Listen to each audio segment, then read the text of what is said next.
Welcome to the Stepmom Side with Alicia Crasco, the podcast for stepmoms ready to create the life they want and one they actually have a say in. Here we talk all things stepmom life and just a little bit more. Leave the superficial conversations at the door and get ready for perspective shifts and actionable advice to help you on your way to creating the life you want, one step at a time. Hi, Celia. Welcome to the podcast. How are you? Hi, Alicia. I'm great. How are you? Thank you for having me. Oh my gosh, I'm good. I'm so excited to have you on here. My audience may or may not know you, so can you tell us a little bit about you? Absolutely. So my name's Celia Kibler, and I am a family and relationship empowerment coach. I'm also now an award-winning author of the Manual for Children, which is Raising Happy Toddlers, How to Build Great Parenting Skills and Stop Yelling at Your Kids. Just won the Mom's Choice Award. Super excited about that. Congratulations. Thank you. And 3 children's books. I Am Grateful, All About Me, and Being Different is Fun. All those books can be found at celiasbooks.com, which are links to Amazon. I am a mommy of 5. 2 I gave birth to, 3 I gained through marriage. And I've been a real live parent of humans for over 41 years. And I've successfully parented a blended family now for over 27 years. I'm a grandma to 9 kids, and I have a professional and educational experience of over 40 years. So I bring that all to my communities. I'm the founder of the Day of Calm Foundation, all about my mission to help 10 million parents stop yelling at their kids. And I am also the founder of Pumped Up Parenting and the founder of Funfit Family Fitness. Okay, so family is very important to you. Absolutely. 1,000%. The way that you light up speaking about like being a mom of 5, a grandma of 9, and like all of that, I'm like, oh, it's so cute. But I want to put a pin in that for just a second because you said a manual. There aren't any manuals for anything anywhere, but you created one. I did because... Who are you? Because, everybody says, why don't kids come with a manual? How many times do you say that? And so I'm like, we need a manual. Like, what is that thing? You find a need and you fill it. Well, the need is everybody doesn't know why kids don't come with manual. Cars come with manuals. Washing machines come with manuals. How come kids don't? So now that's exactly how I wrote Raising Happy Toddlers. And literally you can look up anything. My kids are lying. Find a peaceful, cooperative solution. Mm-hmm. My kids are having tantrums. How do I control them? How do I get the other parent on the same page? Mm-hmm. How do we create calm communication in our home? How do we have difficult conversations? How do we play? Mm-hmm. It's funny because I had a parent who was watching one of my videos or something reach out to me, and it was a reel on Instagram about play. And she goes, I hate to admit it, but I honestly don't know how to play mm-hmm. with children. Now, I've had a kids fitness company since 1987. And so I'm pretty good at playing with kids. I mean, it's like I make up games all the time. But it's funny to realize that there are people that don't know how to get on the ground and just have a good time. How much fun an inflated balloon can be for you and your child. Mm-hmm. I mean, when we play with balloons and Funfit all the time, underinflated, make an extra point of that. Mm-hmm, mm-hmm. And they love it. And it's great exercise. And it's relaxing. It's meditative. It's great for hand-eye coordination. You can practice baseball, getting swimming noodle and a balloon, like mm-hmm. all of that. It's so great for kids, but so many people don't know these simple things. So you get my manual, Raising Happy Toddlers, and everything's in there, almost everything. And if you find something that's not in there, please write me, because then we'll have version 2.0, the versions. Yeah. I like that you touch on the play part of it, and how I just had a podcast recording about this yesterday, and how as adults, sometimes we lack that play factor or that fun factor. And because our life is so structured, and there is so much of a routine, and we don't really deviate, where kids deviate all the time, right? Like it's all about play. And so adults, we struggle with that, like just playing. So like, how do you want me to have fun? Like, can you give me instructions on how to have fun? No, just have fun. Like just right. And they don't know, because don't you just want to walk up some people and like Yeah. slap them in the face and go, lighten up, Yeah. That was my husband to me. because right, really, because we get very serious and we grow up and we get mature. I have a great saying that you're only young once, but you can be immature forever. Oh, I like that. My life. Yeah. And why has Funfit been around for so long? Because I'm probably like a 5-year-old in a 65-year-old body, but I just think playful. I'm happy all the time. You and I were just talking about how positive we are. We're fun. And I enjoy the sparkle of a child. I like light up when I see a child. And we have that connection. Do you ever like walk into a restaurant? I've had kids that just run up and hug me. Yes, and their parents will be like, oh my gosh, I'm so sorry. And it's like, fine, happens all the time, they're like and magnets. a lot of it is because I notice them. Sorry. Yeah, they're like magnets. Yeah. I have Right. the same thing. I will say that something that really attracts me to you is you've got that playful personality. You've got like that sparkleness of it, right? And Thank you. you're welcome. Thank you for taking a compliment, by the way, rather than being like, You are oh, welcome. yeah. But I think that it's when you meet somebody of that caliber, like it's just magnetic. Like like you're attracted to those kinds of people, and like kids are too, like especially adults, like if they can see that you've got like that playfulness about it, they're just attracted to you. And Right. I love the sparkle of kids too, because there's something magical about the world that they live in. And sometimes it's crazy to think, this is not at all where I thought this podcast was going, but we're going to go here.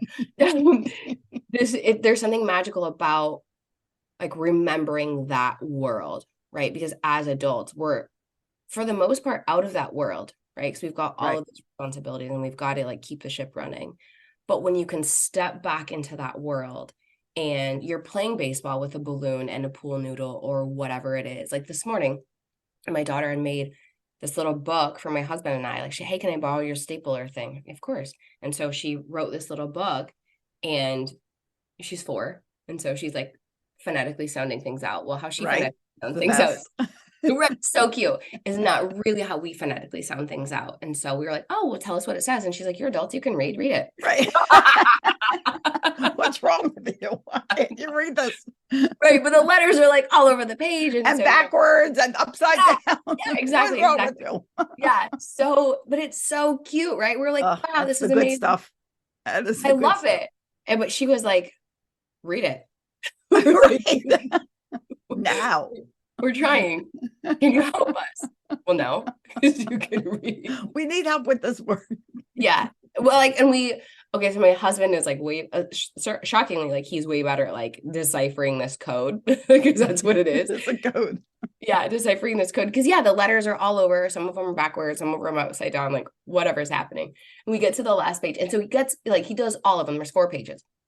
He gets all of them except for the last page. And we're like, we're struggling. No idea what this says.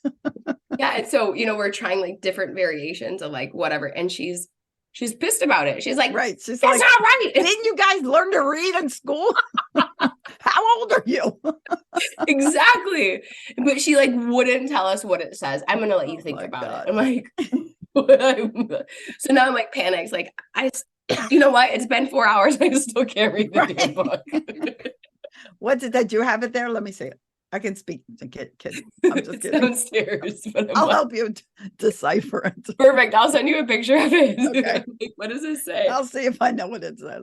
Oh my God. That's like the great stuff. And I think the problem is that parents always expect kids to respond like adults, which is not just difficult, it's impossible. They can't respond to you like an adult. They're not an adult. They don't have the brain of an adult. And honestly, kids expect you to do the opposite.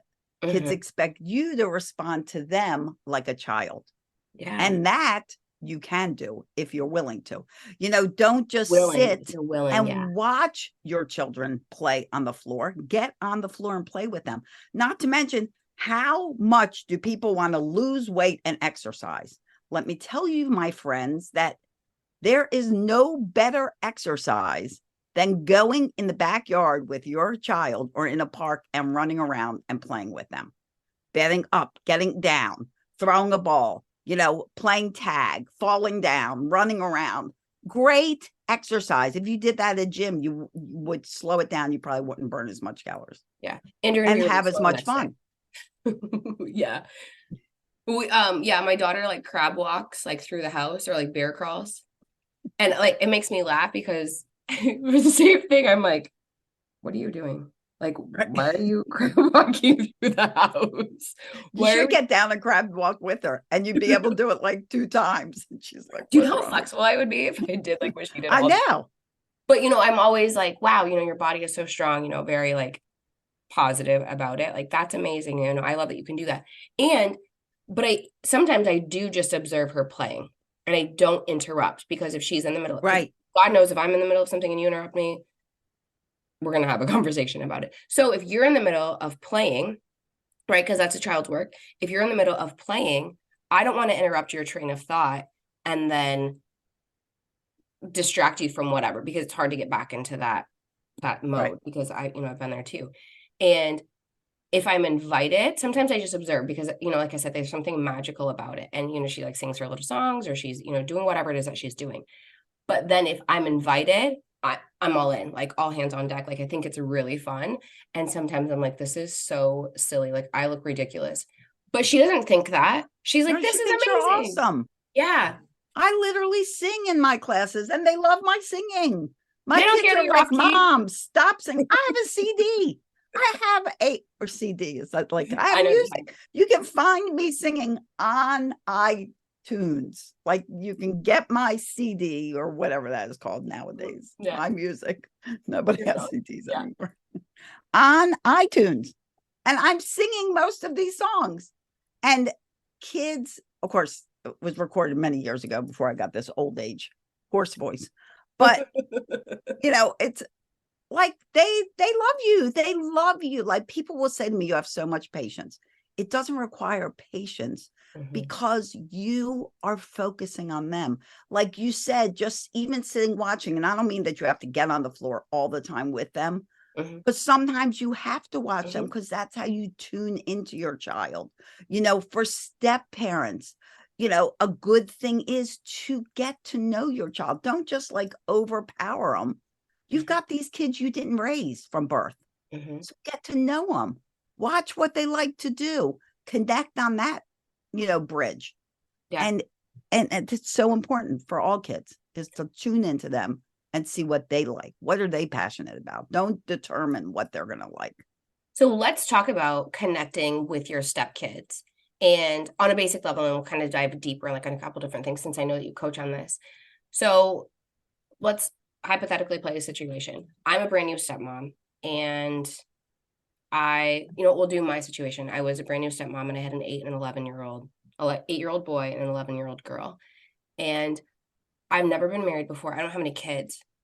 How the hell do I connect with these kids that have their preconceived notions of what an adult should be like in their family? Like, what would you, if you're coaching me, like, what would you recommend I do? Well, the first thing to always remember in a blended family is that these kids did not ask for this.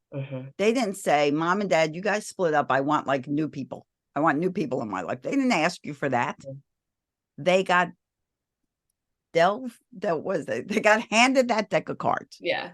So, that's the first piece of the puzzle, is to understand that they are going to have some resistance because now they are basically being forced to be part of a family they didn't ask to be part of. So you have to give them grace, and you have to give yourself grace. You don't know who these kids are. You haven't raised them from birth. They are who they are at the point of when they come into your home and you meet them. And the idea now is to get to know them just like you would meet a new friend. Now, why do I say like a new friend? Is because they have a parent. And right now, while you guys are getting to know each other, you do not want to be in the parent role. Mhm. They have a parent to do that. So that's what their parent does. So you really, not that you're their best friend and you're going out doing anything weird, but right now you are getting to know each other. And literally one of the first things I did with my 3 stepsons when they came and we got married and, they came to the house was that we all sat down and just talked like, what's happening? Let's get to know each other. You know, you do have certain expectations in your home that is helpful for the birth parent to set up while you're there, not for you to talk about, for them to talk about, but you are to be present. You are always part of the conversation. Mhm. And it's basically a time to know each other. What do you guys like to eat? What do you like to do? What goes on in your house? What are things you like about your house? What are things you don't like about your house? Mhm. Not that everything's going to go their way, because certainly we don't want to set them up for that expectation. Yeah. But just like you would meet a friend and you would take a new friend out, or you would tell your child, hey, if you see a person that hasn't been in school before, walk up and say, hi, I'm Celia. How are you? What's your name? Just like that, you want to see what that person is about, what they like, what they don't like. You know what? I love playing Minecraft. Do you like to play Minecraft? I have this great book I'm reading. We love playing this board game. We love to play Battleship. Have you ever played Battleship? Get on some common ground with them and don't drill them. Like, not like, okay, everybody sit down. Mhm. We're I going was to answer totally the following 20 questions. And then the connect, like watch a show. It's great to laugh and connect with kids over funny commercials. Does anybody watch commercials anymore? I don't know, maybe they don't. But Mhm. or cartoons, like you sit and if your kid's young and you watch a cartoon, or like you had preteen, maybe they're watching whatever it is that preteens watch now. I have no idea. And, sit and watch it. They got those vet shows. That's what my preteen granddaughter likes to watch them and like to be like, oh, gross, that guy's putting his hand in that cow. Whatever it is you're doing, find connection that is not about we are molding this family. Just get to know them as a person.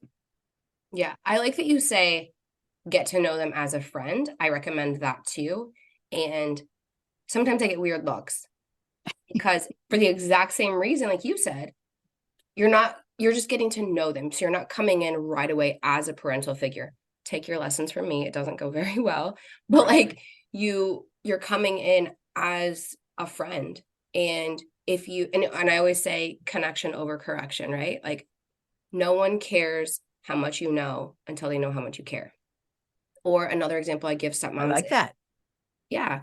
Uh, let's say that somebody you don't know or you don't like makes a joke at your expense. You're mad about it, right? It doesn't land well. It doesn't go very well. You simmer on that for a long time. But if somebody makes a joke at your expense that you like, and or somebody that you like makes a joke at your expense, you're gonna laugh along with it, right? It's funny, it's fun. Right. You have to have that connection first. Exactly. And I love that you made it about doing something that the kids are interested in, right? Like there have been things that I've done with my stepkids. I know how to play this game. I know how this book ends or whatever. That's great. You don't have to I already know how this game goes. You don't need to explain the rules to me, Lily. Let's just play. Let them explain it to you, Right. right? Like it gives them that feeling of importance, that feeling of power almost, of like knowledge, of like being seen. Like I know how this Yes. goes. Like let me explain it to you. Or maybe they play a different way or whatever the case may be. So I like that you are like, yeah, do whatever the kids do. And you know what? And my stepson is a gamer. I have sat through watching him play video games. That is not fun for me. Right. I'm not a gamer. You might like Minecraft. That's cool. I don't. Right. But I don't like, either. It just came into my head. right, Well, yeah, but it actually, was I a great do. I example. did like it when I played it a little bit with my grandkids. I mean, it's creative because you're building Yeah, that's things. true. Like, Yeah.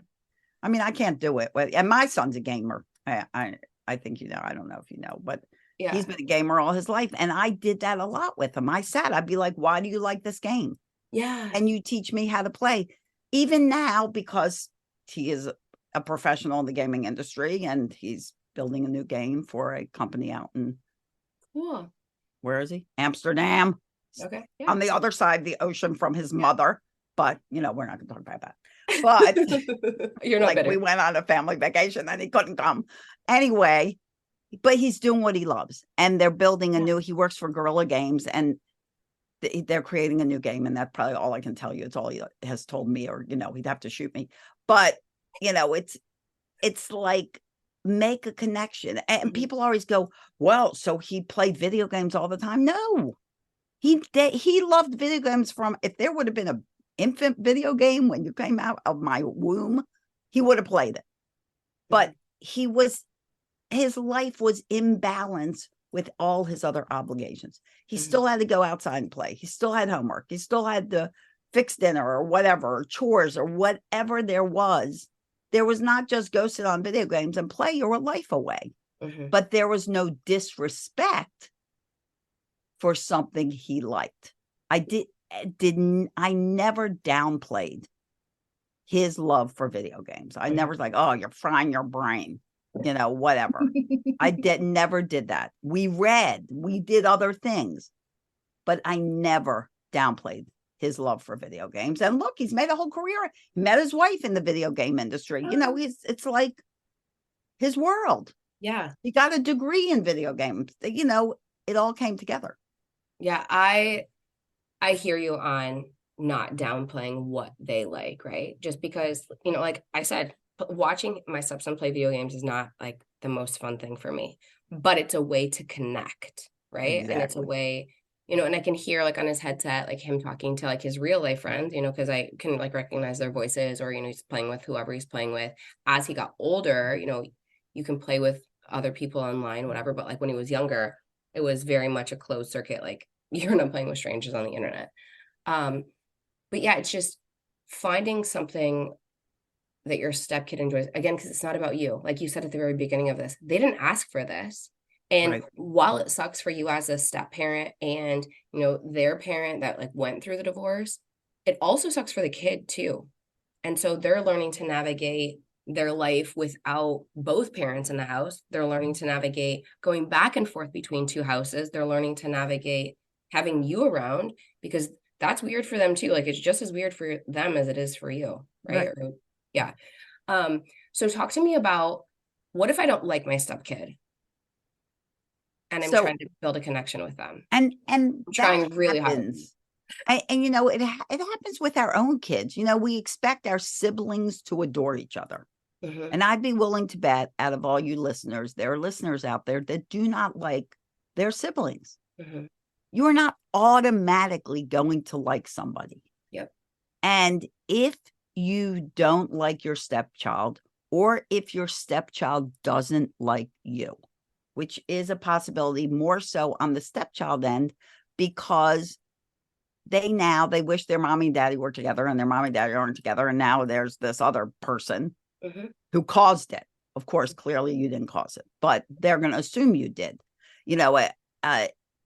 The thing about a step parent is you always take the fall. You're always the scapegoat. I have my stepson. He has a mommy, he has a daddy. I'm married to his daddy and have been for almost 28 years. But there was a time in his life that he went through real hardship, and as close as we were, because he lived with us from 8th grade to 21, and he used to call me mom, he still chose his mom in a situation when he was in jail. And I was not even on the list to visit. Wow. And I could have taken that offensively. Like, what do you mean? I'm still your mom, even though I'm your stepmom. Number one, I have no legal authority to that child, which is a very difficult thing as a step parent. That you do all this for a child and you have no legal authority. You don't. So they got a mom and dad, you don't. And that's a tough pill to swallow. It is a really tough pill. Stepmoms that I coach have a really hard time with that. And I mean, full disclosure, I did too, right? Like it sucks to like, look at all these things that I'm doing. But at the end of the day, you don't count worth a hill of beans. Yeah, like you're still not the parent. Like you're still Right. not their mom. But you are. You are in their heart and in their mind.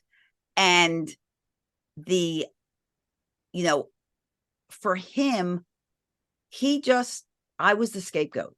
Mhm. And I didn't get mad about it. I understood about it. And I kept writing him letters. And I figured one day he will come back to me, which he has. And not over his mom, just came back to being my child and adores me and actually apologized for his teenager years. And I'm like, Yeah. hey, you know what? It gave me great experience to help other parents. So don't feel bad about it. And, I'm sorry you went through that hardship. And a lot of that hardship is the split family. And, this is not the question you asked me. What was the question you asked me? What if I'm if nobody likes each other? Got it.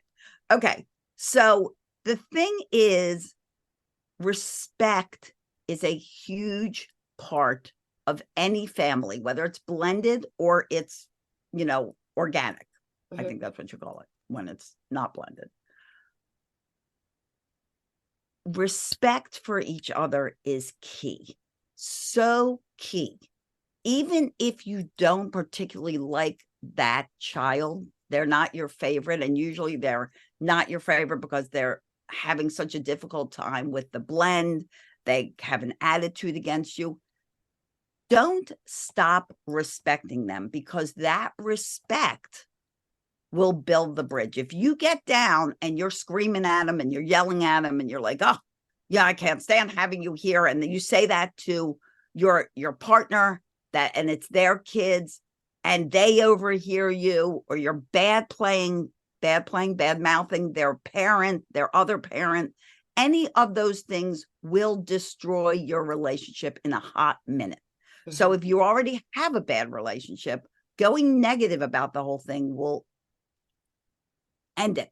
You'll never gain a relationship with that person, because they will form that opinion. If you want to badmouth a parent, you want to say, oh, I'm struggling with this, tell it to a friend, tell it to a parent, tell it to a coach, tell it to a therapist, whoever you want to tell it to, out of earshot of any of these children.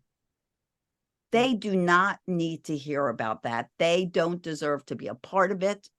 And their mother or their father may be a piece of crap, but to them, they are their mother and father, and they love them endlessly.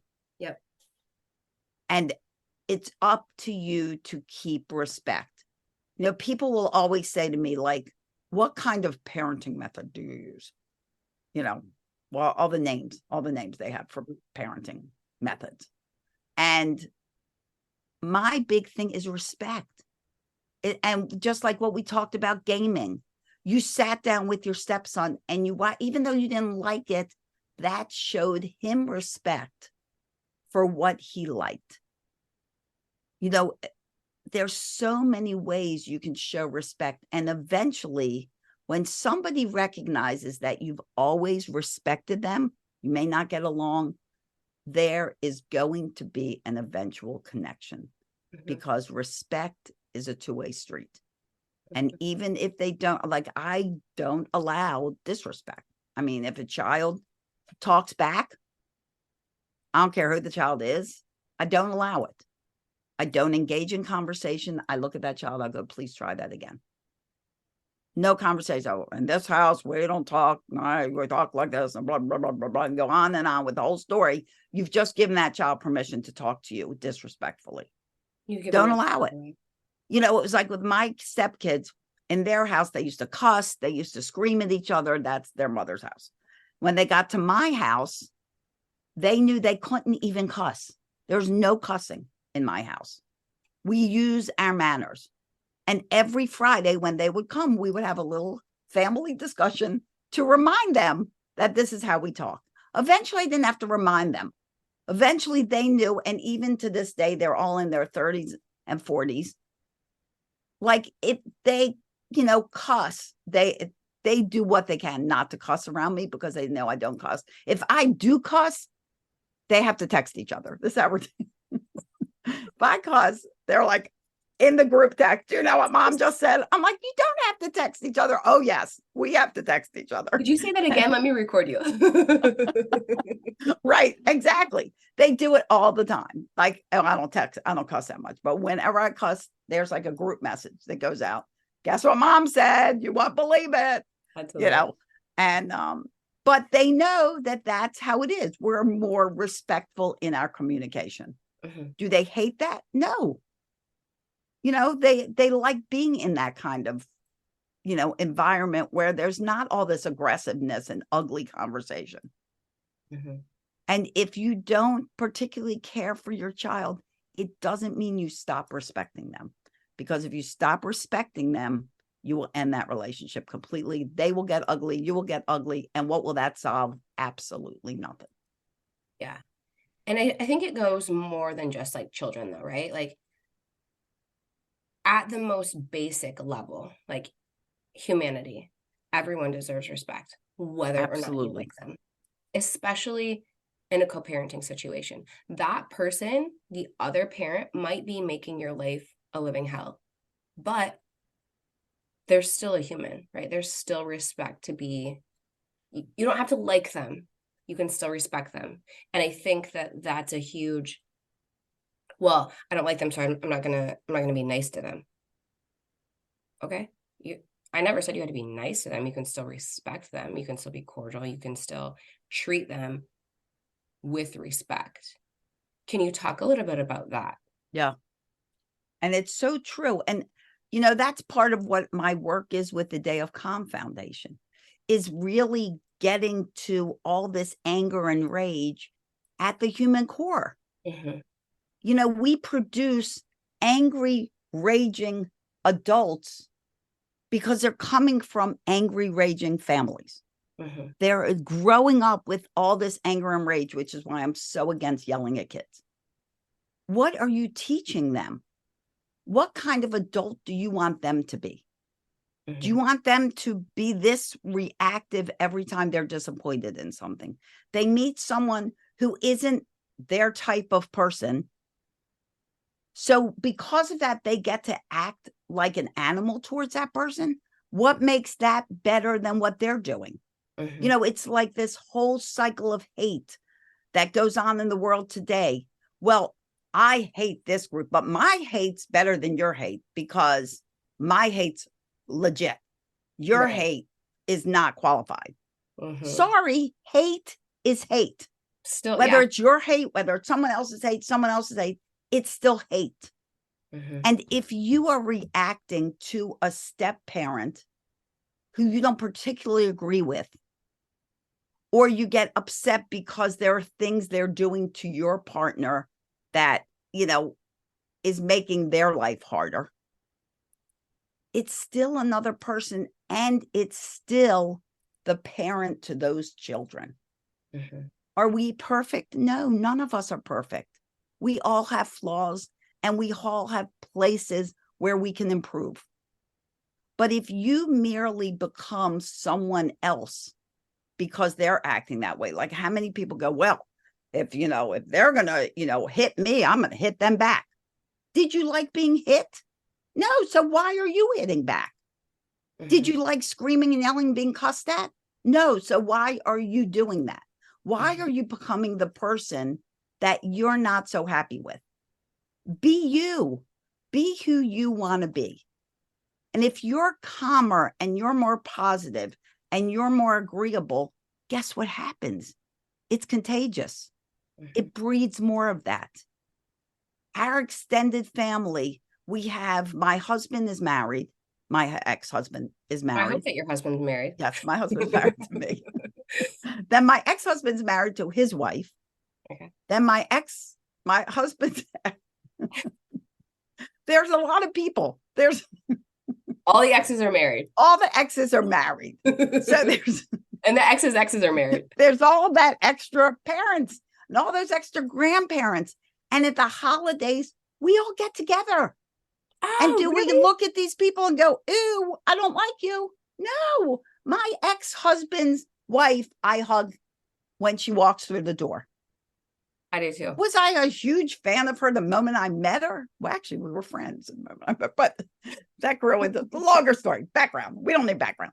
Anyway, I still appreciate her, and I really love the way she cares for my grandkids and my kids. They have a great time at Camp Mimi and Granddad. Just as good time they have when they come to my house and go to Camp Gammon and Pop-Up. We all have names. That's We have so different funny. names. Yeah. We have You gotta Lolly keep and all of those Poppy. straight. Isn't Lolly and Poppy a great name? Because they're like lollipops. Yeah, So that's so cute. I know, I love that, Lolly and Poppy.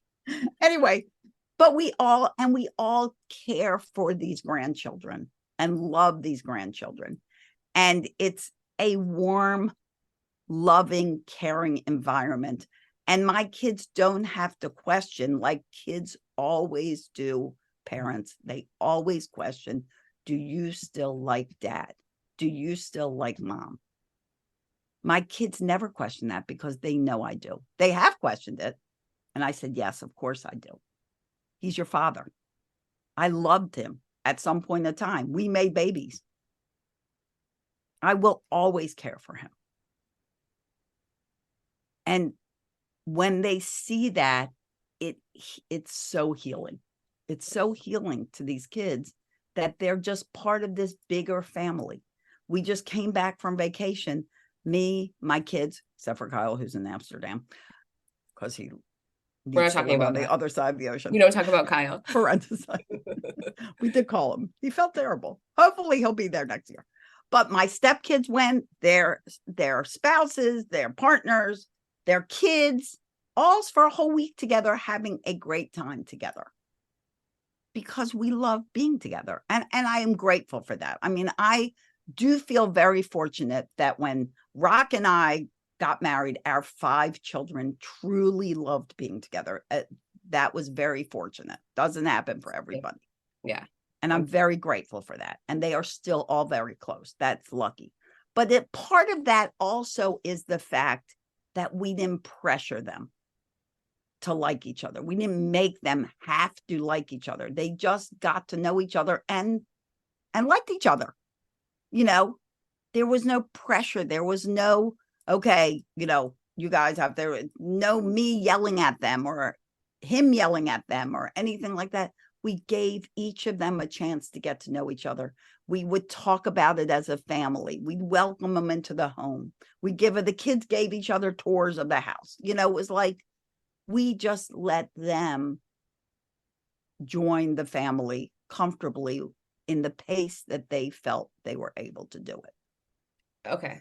Let me ask and you. Did that answer your question? Yes, I don't remember what the question is. So you're describing this, and I'm thinking, like, as a stepmom that's in the throes of being a new stepmom, and I'm struggling with this, I'm listening to you describe this, and like everything's going perfectly for you. There were never any trials or tribulations. Would you say that's okay? So this has been 28 years. My and it's easy to gloss it over, like looking back, right? Yeah, my youngest stepson. Wait, how old were they when you met them? Okay, so the youngest was 4. Mm-hmm. And my daughter's the oldest. So they're 4 boys and she's like the queen bee. Okay. And so she was older. Let me think. 8. I have to count on my fingers. 8, 9, 10, 11. I think she was 11. Okay. And my youngest was 4. Okay. My son was second youngest. So I have 2 and he has 3. And they go up increment. Literally, I could have given birth to all 5 of them. That's how they go from 4 to 11. And now they are 34 and 41. Oh, yes, that would make her 11. See that? So they are 34 and 41. So, for instance, when we got married, the little one, who was 4 at the time, was not so happy. He's not in like any pictures. And we got them hamburgers before we went for the whole wedding thing. Mm-hmm. And he spent the entire time mad at his father because his father ate his hamburger because he would refuse to eat it. Clearly, the upset child was not about a hamburger. Mm-hmm. It was about what was going on. Mm-hmm. So it was so he's not in many of the, I'm not sure he's in any of the wedding pictures. He may be in one. We may have caught him because we tried to, chase him And down. he's screaming. Right. But, it's not, the road is not easy. Mm-hmm. The road is not gold. There are ups and downs. You have to accept it. Mm-hmm. My oldest stepson had a really hard time. He was the one that wound up in jail. Mm-hmm. There was attempted suicide. There was drug use. It was not like everyone was this perfect child. Mm-hmm. But the difference is, through all of that, through every step of the way, we always had their backs, all 5 of them. All my kids know they could call me at 3 a.m. if they needed me, and I would hop in that car and I would go to them. We had a big issue that happened with one of my stepkids and their wife. And literally at midnight, I got a phone call. And I need you to come get the kids for a while. And I hopped in the car and got ready to drive 3 hours to go get my grandchildren. I always have their backs, always. And through all of this, even like there was an incident where my stepson had come home and he was on a lot of drugs. And his girlfriend called me and he was on the front porch, and she said, he's on the front porch. He's taken whatever he took. I don't remember what it was. And I said, is he safe? And she said, yes. And I brought him inside. His dad was still sleeping, and it makes me cry to think of it now. But we sat on the couch. I made sure he was okay. He didn't need to go to the hospital or anything. And we just talked. And this was like at 3 a.m. and we talked for 2 hours, hugging and crying and just talking about everything he needed to talk about. Mm-hmm. I didn't judge him. I didn't criticize him. I was simply there for him and listened to him and hugged him and gave him the love he needed. And is it easy? No, it's not easy. Is it worth it? Absolutely. Absolutely. I don't know where I'd be without this family. Do things go wrong? They go wrong with all kids. Teenagers, our human brain is like, it's like, haha, parents. That's what the brain does, and they become teenagers, and the human brain adds a need for risk. Mm-hmm. That's why teenagers do dumb things, because they're wired that way. Mm-hmm. The human brain adds the need for their friends. So if they don't want to be with you, it's not really, you should take that personally. They just want to be their friends more. And the human brain gives you the sense of belonging. And this is the strongest thing. Because if you ask a teenager why they don't feel connected to their family, they will say, nobody listens to me. Nobody cares I'm even there. Nobody cares what I have to say. I might as well be invisible. Mm-hmm. And they will go find somewhere to belong. And this is, excuse me, break, coffee.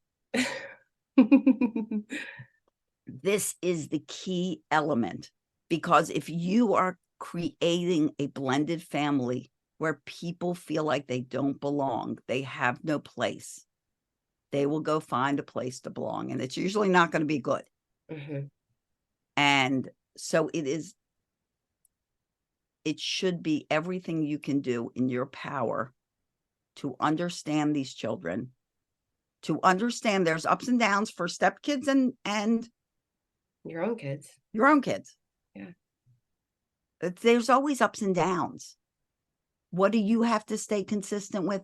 You have to stay consistent with your calm communication, your limits and boundaries, encouragement, consequences, schedules, routines. Being there. Your child being there. Your child should always know what you'll do. You may not know what your child will do, but they should always know what you will do. Mm-hmm. Always. And that's through consistency. Yeah. And is it going to be a totally smooth ride? No. Has it been 28 perfect years? No. But it's been 28 pretty great years. And we've had a pretty fun time. And have fun. Have fun. And be the house. Like I was the house that all my kids' friends came to. Be that house.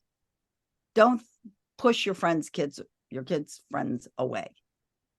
Get to know them, because you know what? And that was back in the time we didn't have cell phones. I had a cell phone. I had like one of the earliest cell phones. Everybody laughed at me for having. Ha ha. Who's gonna Who's need laughing that? now? Yeah, right. Yeah. Did I buy stock in cell phones? No. Right? If only, right? But my kids didn't have cell phones. There was not cell phones for everybody. I had to know where they were going, whose house they were at, know the family, know their phone number. They need to know when they were coming home. Just because there's a cell phone doesn't mean you don't still take that interest. You don't still say you need to be home by 5:30, please. Mm-hmm. Those things still count. And that's what makes kids feel loved and secure and safe, and that somebody actually cares about them, no matter who that child is. I love that you've been so vulnerable in this part. Like if we were together, like I would give you a big hug right now. Oh, I would take it. I love hugging. Yeah, I'm the type of person that hugs their kids, and they'll be like, "Get her off of me," and I know, I'm right? always the last to let go. Smother you in hugs and kisses. But yeah, I mean, especially now in today's world where everyone does have that cell phone that not everyone had several years ago, and that becomes their life, right? And so you don't really know what's happening on that phone unless like you're going through it, and like technology and like expectations and boundaries and stuff like that. Like we had to implement that at our house, but you've got to have real life connections too. Like in our house, we always did dinner together. Like we always sat at the dinner table together, and like that was a great way to have conversations. I mean, we still do it now. Like my husband grew up like that. I didn't. My husband grew up like that, and he's like, that's really important to me. And my stepson moved in full time. He was like, that's something that's important for me, even when I'm not here, that you guys do that. And I was like, okay, like, see how this goes. And it works. Like it's a great way to have conversations without being rapid fire interrogating, right? Like I'm really good at that too. Like that is definitely my forte. Like I've had to like hone in on like just being able to like have conversational questions. And again, that comes with growth and giving yourself time and grace in this role, and like genuinely wanting to have a genuine connection with your stepkid or your spouse or your own child, or the other house, the other parent, whatever the case may be, and making sure that they feel seen or they feel heard and have that safe place to be is so incredibly important. And even when I had time, like my stepson and I are super super close, and even though he, because you were talking earlier about like no judgment, like with your stepson, when he came in and he was, on something, there have been things that my stepson and my stepdaughter have done that I don't agree with. Well, here's the thing. It's their life. It's not mine. And I'm not going to go in and say, hey, Celia, you're an idiot because you got a speeding ticket or you stayed out doing whatever it was. Like, no, I'm not going to do that. Right. But I can sit there and have a conversation with you about whatever it was. Like, talk me through why you did what you did. Because if I can understand why they did what they did, we can kind of work backwards from there. And, then I can kind of change things on my end, like how I approach them, or, how I'm guiding them or parenting them or whatever it is that you want to call it. And we can kind of figure things out and like slow some things down or make some tweaks or adjustments. But you don't always have to like your stepkids. And I feel like there's this crazy amount of pressure to immediately like, I've got to love these kids. I've got to show up 110%, and I've got to be like all in. And you don't. And I like that you touched on they're different, right? Even though they are in the same house, all of the kids are totally different. We've got 3. They're all very different. That's not nice. Did you hear that? Yeah, that's not nice. when I said, "Hey Celia," I could see Siri like talking on my I'll have to add this up, talking on my like the little thing going, and I'm like, I don't know how to turn it off, and I didn't want to hit escape because I didn't know if that would like do something. And then all of a sudden she just Sorry. said, "That's not nice." But I'm like, I didn't know how to turn it off. It was just like going. That's the problem with these electronic listener devices. I know, yeah. Um, but yeah, you don't have to like them in order to be respectful Right. or Exactly. treat them with respect. Exactly. Your ego is not your friend. And I'm sorry, but in parenting, a really important life skill to remember, and if you can remember it, you can teach your children too, is not to take it personally. Your children do something, they throw a tantrum or they do, it is them dealing with a challenge that they don't know how to deal with. And It's you not shouldn't be about there. you. Yeah. If your child says, I hate you, mom, you're the worst person in the universe, they don't mean that. Don't take it personally. Go, oh my God, my child hates me. No, they don't hate you. In fact, they adore you. You know, don't take it personally and teach your children not to take things personally. Even when they have friends, or if they, or if they're home and they come home and they're like, that person told me I was ugly. It's not about them. It's about that person that said you're ugly, because that person actually thinks they're ugly themselves. And they're pushing that opinion on someone else so they can feel better. Mm-hmm. And in a blended family, your ego, there's no place for it. There's no place for your ego.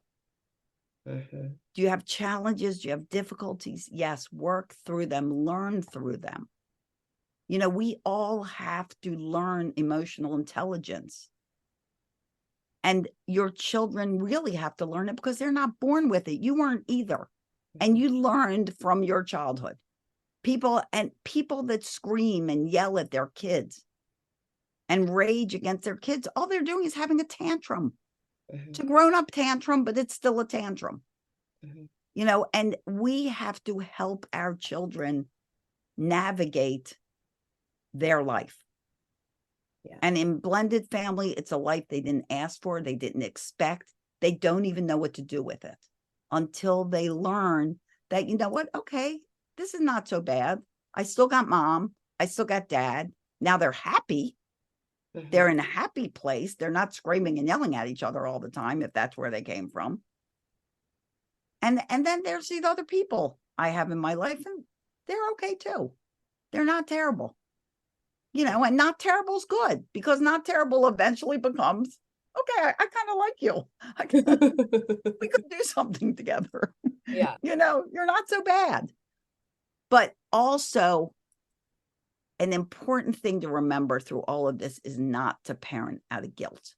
A lot of people parent a blended family from guilt. I feel so bad. Completely agree. You're part of this. I feel so bad. I got divorced and I put you in this situation. So now I'm going to make you happy all the time. Mm-hmm. Do not make your child happy all the time. You're doing them a disservice. They cannot be happy all the time. If you are thinking your child has to be happy all the time, and I'm going to make up for the fact that they're going through a divorce by making them happy all the time, they are going to grow up to be very unhappy adults. Mm-hmm. And they're going to drink and they're going to do drugs because they don't know how to handle disappointment. And disappointment is okay. Like, that's an okay Absolutely emotion to okay. have. Anger is an okay emotion to have. Frustration, disappointment, happiness, sadness, joy, delight, scared, worried. All of those emotions are okay. It's how you learn to deal with them. Exactly. So parenting a child from guilt is not helping that child. You're not doing any more for them than the divorce did. Divorce is traumatizing for everybody, Mm-hmm. you included. But it can absolutely become healthy if you're intentional and you do what you need to do to create a healthy divorce, a healthy blended family. Yeah. Is everything going to go right? Nope. Just like life, things don't go your way. What? Well, yeah. Really? Yeah. So everything's not going to go perfect. But if you're intentional about the way you talk to each other, you don't scream and yell. Even if someone screams and yells, don't scream and yell back. Your calm will help them be calm. And you're intentional about the way you run your home. You don't stop. And people are always like, well, I run it like this. And then they go to the other house and it's totally, free range children. Well, there's nothing you can do about that. Control what you can control. Control your environment. What you're teaching your children, the seeds you're planting, will help them deal with any situation through life. Yeah. Everything's not going to be perfect. So don't just say, well, doesn't matter what I do because they go to that house and they don't have any restrictions. Well, maybe what you get them used to, the routines you teach them, the boundaries you teach them, the pleasant, calm conversation, respectful talk that you do in your house might just rub off in the other house. May not. But at least you're giving that child a fighting chance to deal with whatever environment they're in. Thank you for touching on this part of it, because I say the same thing. And because at the beginning of my journey as a stepmom, I thought the same thing. It doesn't matter what I do because they're going to another house and it's whatever it is there, right? Good or bad, better or worse, doesn't matter. But a lot of stepmoms I coach feel the same way. It doesn't matter what I do. And it took me a long time to learn. It does. Absolutely. So thank you so much for touching on that. I think that that's really a great point to drive home, that even if it's something that you feel like doesn't make that big of a difference, but having that calm demeanor, having those consistent boundaries, being consistent in how you show up and what you're doing, having the structure, having the routine, having those family meetings like you guys did. We did too, even though I wanted to puke the first couple of times we did them. I was like, I can't be here. I can't do this. But like, what have I done? I know, yeah. I don't like them, but they don't like me. I'm out. But working through that, right? Like, you grow through what you need to grow through, what you go through, because that's like where that magic happens. So I want to end like on this like super positive note. So thank you so much for being here. Where can my listener find you? Where do you live? You can find me everywhere probably, but if you're on Instagram, and I just started my subscription thing, whatever that is, on Instagram. So that's going to be a lot of benefits to you guys. You go to parenting_expert_toddlers, parenting_expert_toddlers. If you just Google my name, Celia Kibler, I'm so old. I was here before the start of the internet, so I probably own like the first 6 pages of Google. Those are all me. So you can find me, except for this one dead Celia Kibler. She's in there. She's dead. That's not me. But you can find me there. You can find my books at celiasbooks.com, pumpedupparenting.com. And I would love if you believe in really changing all this anger and rage in society, all this violence really at the human core. And that it takes each of us to be intentional in the way we're raising the next generation. I'd love you to go to dayofcalm.org and support our mission. The International Day of Calm is on April 5th. We celebrate it every year. That's the anniversary my dad died. So it's kind of an honor in him. But I'd love you to visit dayofcalm.org too. And I know about that. Reach out if you need me. Yeah, I think that Day of Calm is very, because I know it from a previous podcast and like looking at it, but I love that mission. But I want to circle back. Your Instagram is, that handle has toddler in it, but you don't just work with people that have toddlers. You can do absolutely. I just want to clarify that, because I work with all ages. I have a couple clients right now, and the moms are in their 70s and their daughters are in their 50s. And we work together to try to build that connection. Yeah. So I work with parents of all ages. My people, toddlers, I love them. They're my people. They're my peeps. I love them. And the manual that I wrote for you guys, Raising Happy Toddlers, honestly, if you look in the comments, a lot of people get it and it's helpful for teens, because overall 90% of that manual helps any situation. I mean, hopefully your teenager is potty trained, so you might not need that chapter, but the majority of it is helpful in any parenting situation. And teens and toddlers really aren't that different. Like, No, they're one not. can They're drive right. and they can like get around. Because I had that, right? Like, my Right. son moved in when he was 15 and I had a newborn. When he moved out, he was 18 and a half and my daughter was 3. Like, Right. they really weren't that different. One was just bigger, ate a lot more. This one was smaller, still ate a lot, but like they were basically the same. Yeah. They're finding their independence. Yeah. They've got attitude. Mm-hmm. It's kind of the same thing. They're just different sizes. Yeah. Yeah. Well, thank you so much for being on. I'll make sure to link everything in the show notes. I appreciate your time. This was so good. Oh, it was a pleasure, Alicia. I'm happy to join you. I love, we could probably go on and on forever. Yeah. I'll just have to have you back. There you go. Thanks for taking time to listen to this week's episode. If anything was helpful or resonated with you, please share it on social media and tag me. I'm just at Alicia Crosco. And if you could leave a 5-star rating and review while you're at it, that would also be really helpful. And if you find yourself struggling with your stepmom journey and you want a little bit more support without the hefty price tag of coaching, you might want to check out the Stepmom Side community, which is my own private community for stepmoms, where you get to connect with other stepmoms around the world and myself, where I hold weekly office hours and monthly group coaching. It's kind of like you have your own personal coach in your own back pocket. Again, without that hefty price tag. See you next week.